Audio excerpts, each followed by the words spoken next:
What up, though? What up, though? What up, though? This is Gangsta Astrology and Rap Beef. And, one of the things that we do on this channel right here is we cover prison culture. And that's why we call this 12th House Astrology. And 12th House Astrology is ruled by Pisces. And Pisces, it rules things that happens in the dark.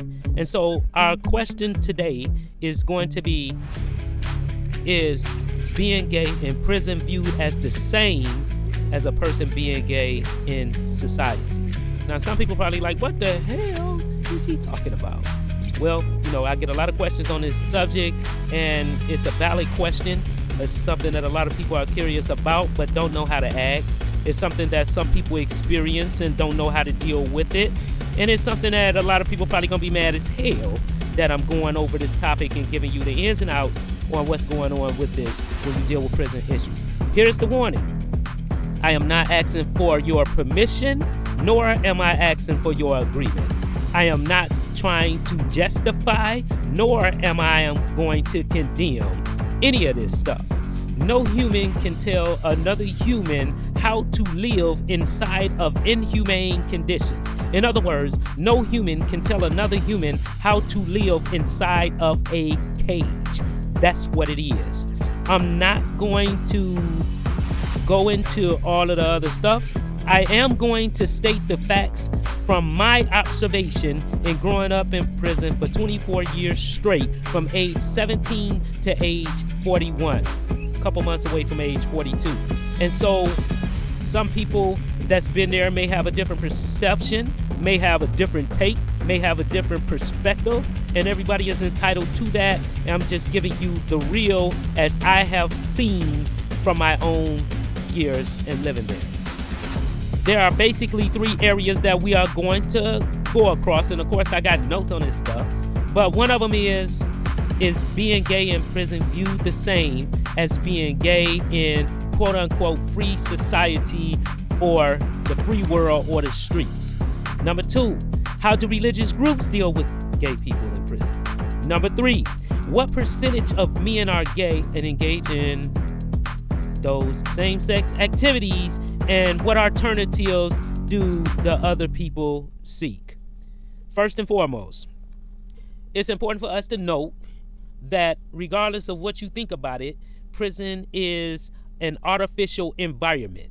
It is an environment where you are restricted from all of the things that are natural to human beings, or whether they are emotional things, whether they are reproduction, procreation, and even the self-sustaining or the sustenance that we have as human beings.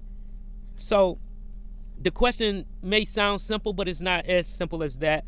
I'm gonna try to break it down the best way that I can. Basically, you have different types of people that are gay, and they are viewed in different types of ways.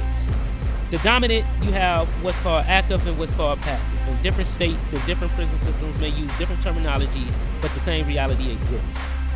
Passive is pretty much people that play the role of a female. In other words, people that, get what they get, and not really giving nothing. Active is people who are playing the dominant role as a dude, and generally you have some people and then you have some people that are both, right? Whether it's overtly or whether it's behind closed doors or whatever the case may be. Generally, with your active people, you have some that if it was women around, they wouldn't do it.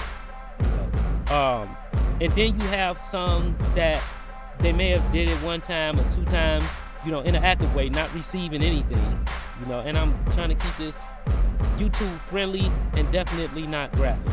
So you got people that, they may have made a choice and they regretted the choice, and a lot of ways they do a whole thing to try to undo that. Some of them kick their ass in the face all day. Some of them just accept it. Some of them become religious fanatics after that, and they really feel sorry for that. So which way are you going to judge them?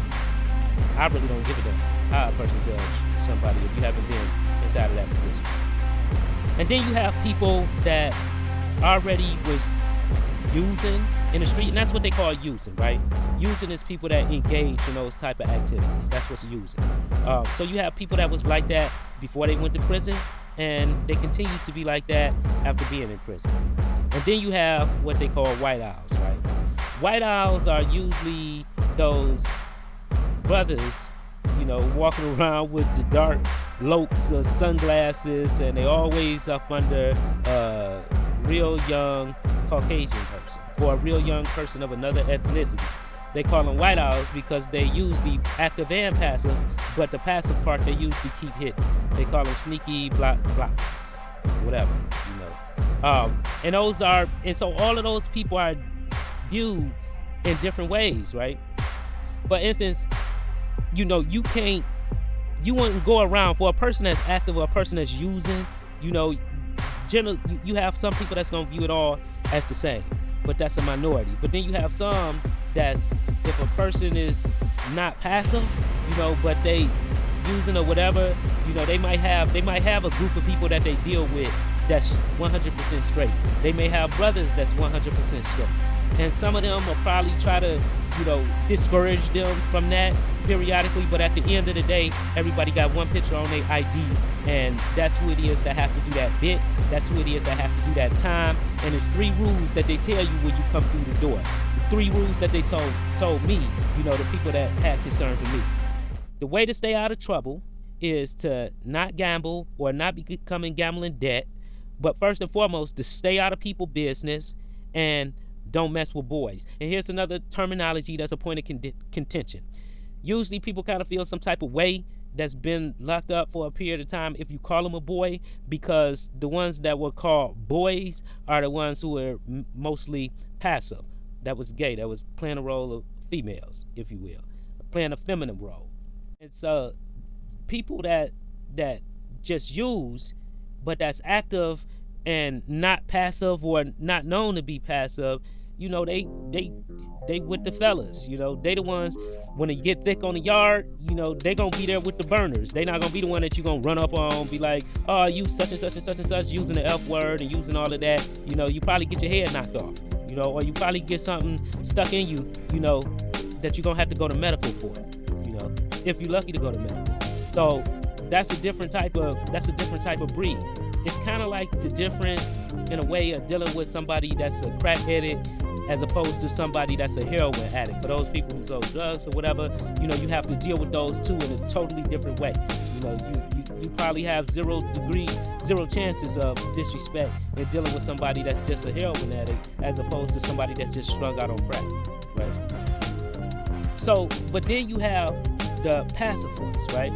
The passive ones are the ones that walk around, some of them, trying to make themselves look like a female, wearing clothes and everything that's like a female. Probably, to me, in my opinion, one of the best things and the worst things that they did was they took away the clothes from inside of the prison system. What made it one of the best things is because now they was less prone to be able to dress up and wear all of that girly stuff, makeup and all of that type of stuff. Even though some of them still found ways to do it, it was less of a chance for them to do it.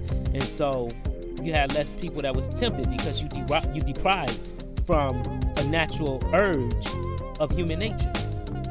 Believe it or not, that's a natural thing of human nature. Ask yourself how many times, especially in your younger years, how many times is you thinking about sex? How many times are you, this is your procreation years. And so it's in your natural biology to have these consistent train of thoughts that's dealing with that. And then, but you deprive from it. You deprive from what the Creator put on earth for you to naturally copulate with. And how do you deal with that? So now that the question on how do you deal with that becomes important, because now we get into the subject of religious groups and how do religious groups deal with gay people. Again, it still comes, so all of them don't deal with it the same, especially not on the surface, right? And some of the religious groups got a better reputation than others, which really is kind of deceptive in itself, because you're still dealing with human nature. So I don't care which one of these religious groups you're in, which one of these gangs you're in, you still are going to have some people that's inside of those that's going to be active. You're going to have some people that's secretly passive, and you're going to have some people that's openly passive, but usually those aren't going to be inside of your Islamic religious groups or inside of your gangs, right? For instance, the Nation of Islam. The Nation of Islam is real big on discipline, and for the longest time I was thinking that, man, I ain't never really seen nobody in the nation mess around and blah blah blah and blah blah blah. But if you sit around long enough, you will see that, oh, wait a minute, that exists. Now, how they deal with it when they find it with the nation, they probably gonna get stabbed up, depending on who it is that they are. Now, if it's one of they shooters, one of the people that when it's beef on the yard, this the person that's gonna come out and this the person that's gonna take out of business, they ain't gonna do nothing to him. They ain't gonna do nothing to him. They're gonna act like they don't see it, or they gonna tell her, look, maybe don't come to the mosque or something until you get over that foe or something like that, but they ain't about to go at them if it's one of they shooters. But if it's just somebody that's a regular member, or if it's somebody that may be a minister or something and they get found out that they doing something like that, oh yeah, 9 times out of 10 in the nation, they're gonna get chopped up. All right. Now, then you have the Orthodox Muslims, right? So with the Orthodox Muslims, it's a little bit different, and the way that the Orthodox Muslims is varies by the different states that you're in. For instance, in the federal system, I think the way that they are is a whole lot different than they are in a lot of the state systems. For instance, I've been to 2 states. I've been to Michigan and I've been to Virginia. And in Virginia, I got a chance to jail with the people from D.C., with the cats from VA, and with those from New York, and a couple of them from New Jersey, right? In Michigan, the Orthodox Muslims allow people pretty much of any ethnicity or any nationality to be a part of their organization. So you might have Caucasians there, you may have Arabs there, you may have all kind of people there, right? And so generally in those conditions, you tend to have a little more things going on. But I think that when you're dealing with the Orthodox Muslims, the people are probably less prone to get chopped up if they get found out, but they usually ain't gonna be just, walking around. That's not even gonna be acceptable in the state. And Michigan is probably one of the most liberal states with them, because that's not one of the strongest groups inside of the Michigan prison system. However, when I was dealing with the DC people, it was a lot different, right? You really didn't see a whole lot of different ethnicities and stuff like that in there, and they was a lot more serious. And I think they probably, you probably would have got chopped up, with the DC Orthodox Muslims. And the Fed, I ain't been to the Feds, but from what I understand, the Feds is like that as well. But then you have, in Michigan, you have what was called the Melanics, right? And the Melanics is an Islamic group, but it's a black nationalist group. And they consider themselves like the vanguards, right? But the thing with the Melanics is first of all, if they put that all points bulletin out, you out of there, right? But they have a tendency of being, I'm not gonna say less disciplined than the nation, I would say less hypocritical. So you might have people in there that's doing all kind of stuff, And it always depends on who it is that's in charge. With any of these groups, it depends on who it is that's in charge of that religious group that's on that yard, who got the yard at that time. And so with the Melanics, if the wrong people there and some of them get found up, they're gonna get chopped out. But you got some of them that's, if they outnumber it, because most of them is gonna be gunners, most of them gonna be shooters, because they're the vanguard. That's the type of, all of these different religious groups attract a certain type of personality. And then you got the 5 percenters. I got a chance to jail with a lot of the 5 percenters when I was in VA. And the 5 percenters, they in Michigan, but they not as thick as the other ones. And the 5 percenters is an offshoot of the nation, but still they have their own personality and their own flavor. And so you will probably see less of that. They have a tendency of focusing more on building, but it does happen. And when it happens, I haven't really seen, how they deal with it, because I haven't been at a place where their numbers was real high. Like if you're in New York, it'll probably be a whole different experience, right? Or anywhere off the East Coast, it'll be a whole big different experience. And they can speak better on that than I could. And then you got the Moorish Americans, the Moorish Science Temple of America, which is the group that I was blessed to be a part of and blessed to be raised in. Although the Nation and Melanics and Solars and all of them, the heads of all of those, helped raise me, and I was able to get teachers from everywhere. Now, the Moors end up getting a bad rap a lot of times, and it's because of two things. One, it's the largest Islamic group inside of Michigan, inside of the Michigan prison system. I don't know about the feds, but it's one of the largest groups, so you're going to have the most people that's there. However, with the Moors, it's the Moors and the Melanics is a lot alike because they let everybody and anybody come. You're not going to have nobody that's, that's passive, that's an overtly passive person that's really there and attending their meeting. Somebody going to meet them on the yard and discourage them from coming, in a stern way. But you do have, it recognizes the higher self and the lower self, so you do have a lot of people that is in that, and it'll seem like it's way more Moors that do it, but it's way more numbers. But when you get to the percentage-wise, it's probably going to be about the same. But because the Moors is a greater percentage, then it's going to be a greater number. That's like saying a group that got 30 people versus a group that got 400 people, and they both have the same percentage of people doing stuff. And so, one of them going to seem like, damn, you got a whole bunch of people over there doing it. It's the same percentage, though. This is the people that's the majority.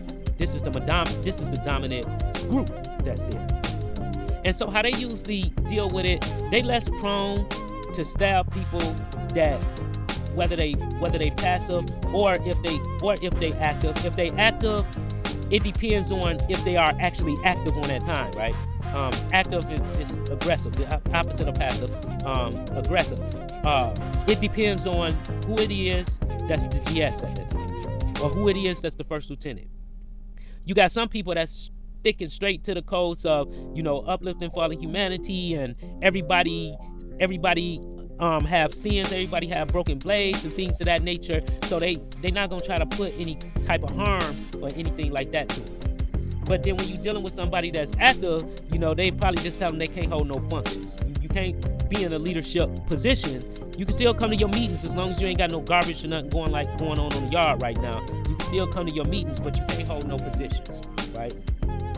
And a lot of times, but then it depends because, that's about, the Moors is about finesse, it's about politics, it's about strength, and who it is that can be the most influential. Some people are influential with their words. They know the teachings, they know how to speak, they know how to bring them forth, and that brings them a following. And then you have some people are influential because they get that bag. And a lot of times the people that's getting the bag in ain't really, messing around like that, but sometimes you do, even in that. That's a whole different group. So now we're going to say, the Christians. We can't forget about that, okay? We can't forget about that. Now, that's where you want to, if that's what you want to do, then that's where you want to go. Yeah. Because they're going to go to the church to get their freak on. They're going to be doing all kind of stuff over there. And that's not to say that everybody that's a Christian in there is doing that, but that's to say that everybody that's doing that 9 times out of 10 is going over to the church. That's just the truth. That's not saying nothing against the religion. That's just the dynamics of the yard. That's how it goes, right? Everybody of any ethnicity can go there. Any persuasion, whatever it is that you want, whatever it is that you do, that's where they go. And so the biggest question, which you should have been waiting on, is what percentage of men in gangs, or what percentage of people engage in those type of activities? Believe it or not, it's not really a big percentage. It's not as big of a percentage as you would think when it comes to the men prison system. If I would say out of 100%, I would say it's probably 20% or less, that engage in that. And different people have different ways that they do, because you got to put something into place, because you got an aspect of human nature that's missing. And so you have to have another outlet for that. Some of the outlets that people use is, they become religious fanatics, right? Or they become so immersed and so engrossed inside of religion that they ain't thinking of nothing else but those religious tenets. when if the administration try to move somebody inside of their cell that's of that particular persuasion, they probably try to make them get off the yard or make them lock up or threaten to stab them or something to say that they can't come in the cell with them. To me, that was just the nature of oppressed people preying on other oppressed people in order to resist their oppression because they are not secure in themselves. For me, what I learned is, hey, I just leave.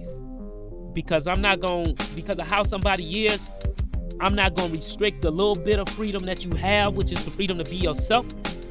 But I'm not going to place myself in that type of position, so I'm out of there. And then you have people, so one way people become religious fanatics, and that's how they do it. Then you have some people, they just become hatred, right? And everything they do is, I hate these type of people. I hate a person that has this type of persuasion. Most of the time, those are the people that you end up finding out soon as they placed in that situation, bam, they going, right? And then you have the ones that just want to, gun down the police. And what I mean about gun down the police is gun down the police, right? You got a lot of police that, they women, and the one thing that you learn is, I don't care what your job is, you're going to be a woman when you come to work, you're going to be a woman wherever it is that you at. That's human nature. You a person before you are anything else, and that's the reason why they call you a personnel. That's what I tell you. So you got all of these different desires, all of these thoughts. You can't get rid of that. They can't make a law to make you ignore the law that God placed inside of you. That's what I tell you. So anyway, you got some of them, they'll sit up and they'll let a guy gun them down. Some of them end up getting with the guys or whatever, which is going to bring you to the next point. And with the gunning down, that's viewed as different ways. Remember, you're in a totally artificial environment. And so a lot of the things that exist there would seem crazy to do and crazy to you if you haven't been in that environment. It would be crazy if you walked inside of somebody's house and seen they had a bucket of potatoes with a plastic bag over it sitting in the corner, and every day they putting sugar in it and things of that nature. That would seem crazy to you if you walked in somebody's house and seen that. But if you locked up, that's just hooch. That's just spud juice. Where you can go buy a drink, they got to make it. So a lot of the practices and a lot of the things that people do that's inside of a cage, that's living in confinement, seems crazy, or would seem crazy to people who are not, that's in a free society. Why? Because this is not an artificial environment in comparison to theirs. So another thing that you do is, my personal choice is, you can't make a law to tell me, you can't make a rule or a policy to tell me that I can't talk to no woman. If you put a woman anywhere in my vicinity, then I'm going to talk to her, and I'm going to try my best to convince her that the Creator put her in this position right now to be here for me while I'm in this oppressed state, and it's totally normal for us to engage in human activities. That's what I'm going to tell her, So for me, I used a few different things, right? One of them was the religion. I was always either the Grand Sheik, assistant Grand Sheik, or the chairman, or a Sunday school teacher or something. I was usually in a position of influence inside of the religious organization that I was in, and I valued how I was perceived. And two, I was always trying to knock off a staff, and was successful a lot of times. But the thing to make you successful, or that would challenge me being successful from all of the haters. You talking about haters? All you got to do is have somebody be in there and have somebody think that a female like you. Man, haters, they gonna write kites on you, they gonna lie on you, they gonna do all kind of stuff until you bust their head, or you do something to them, or something, and unless they feel like they gonna get something stuck in them. And I ain't talking about on that funny bunny stuff. Unless they feel like they gonna get something stuck into them, they gonna hate. Otherwise, they still gonna hate, but they just ain't gonna do it out loud. They ain't gonna open their mouth. And so for me, I had to always take away any ammunition that they would have before they had a chance to get it. And that was one of the things that I used to make sure that I kept myself in check. So I had the religious aspect and being in a position of leadership. The females, which I did pretty good. I had a couple of mishaps but I did pretty good. So I had that to keep me in check. And that's a whole nother video on knocking off females in a joint. It does happen. Chances make champions is all I can say, right? And then you have people that just get that good woman that hold them down, you know, that come and they get those constant visits, so they able to continually escape outside of that environment. You know, they able to continue to keep their focus from being inside of that cage because they got those visits coming. And there you got it, man. Like it, love it, hate it, leave it, whatever, man. It is what it is. We talking about being inside of a cage and what people do and what people do not do when they are in there. Until next time, don't forget to like, comment, and subscribe. If you want to bust up, hey. But if you want what's real, then that's what you got. Until next time, deuces. This is Gangsta Astrology and Rap.